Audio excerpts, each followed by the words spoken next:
Hermès, c'est un dieu qui vole comme les autres, mais lui, il vole avec des ailes à la cheville. Regardez la cheville de Hermès, il y a des petites ailes. Et c'est lui qui ramène le bélier, le mouton, pour le sacrifice.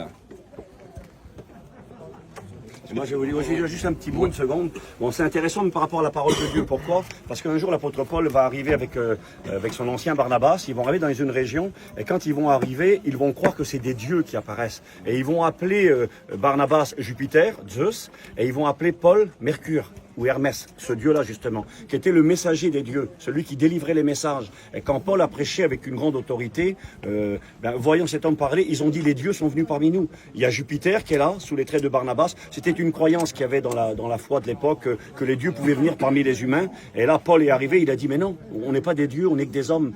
Et on vous révèle la connaissance du vrai Dieu. Et moi, ce que je voulais vous dire aussi par rapport à ça, c'est que la première fois que je suis venu ici, le guide qui nous dirigeait à l'époque avait dit, voyez ce Dieu-là, c'est votre Dieu à vous.